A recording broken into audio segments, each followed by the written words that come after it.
ನೀವು ಆಕ್ಚುಲಿ ನನಗೋಸ್ಕರ ಅದೇ ಹಾಡು ಆಡ್ತೀರಾ? ಯಾವುದು? ನೀವು ಯಾವುದು ನನಗೋಸ್ಕರ ಮಾಡಿದಾರಲ್ವಾ ಅದೇ ಹಾಡು. ಹಿತ್ತಲಕ ಕರಿಬೇಡ, ಅದೇ ಅಲ್ಲ, ಸೇವಂತಿಗೆ, ಅದೇ ಅಲ್ಲ. ಕಪ್ಪ ಇದ್ರು, ಹಾ, ಕಪ್ಪ ಇದ್ರು ಕರೆ ಹೇಳ್ತಾನ ಬಾಳ ಚಂದದಿ, ಭೂಮಿ ಮ್ಯಾಲ ಅಪ್ಪಿ ತಪ್ಪಿ ನೀನು ಹುಟ್ಟಿದಿ. ಕಪ್ಪ ಇದ್ರು ಕರೆ ಹೇಳ್ತಾನ ಬಾಳ ಚಂದದಿ, ಭೂಮಿ ಮ್ಯಾಲ ಅಪ್ಪಿ ತಪ್ಪಿ ನೀನು ಹುಟ್ಟಿದಿ.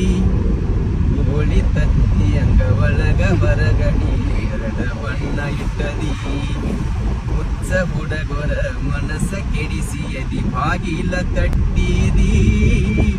ಬಾ ಬಾ ನಮ್ಮೂರ ಜಾತ್ರೆಗೆ ಬಾ, ಬಾ ಬಾ ಉದಗಟ್ಟಿ ಜಾತ್ರೆಗೆ ಬಾ. ನಾವಿವತ್ತೆ ಅಲ್ಲಿಯೇ ಹೋಗುದಲ್ವಾ? ಅಲ್ಲಿ ಒಂದು ಹಾ, ನೀವು ಬಿಗ್ ಬಾಸ್ ಮನೆಯಲ್ಲಿ ಕೂಡ ಅದೇ ಹೇಳಿದ್ದೀರಾ, ನಮ್ಮೂರು ಜಾತ್ರೆಗೆ ಬಾ. ಇವಾಗ ನಾನು ಸತ್ಯಾಗಿ ನಿಮ್ಮ ಜಾತ್ರೆಗೆನೆ ಬರ್ತಾ ಇದ್ದೀನಿ ನೋಡಿ. ಹೇಗಾದ್ರೆ ನೀವು ಹೇಳುವ ಮಾತು ಸತ್ಯ ಆಯ್ತು.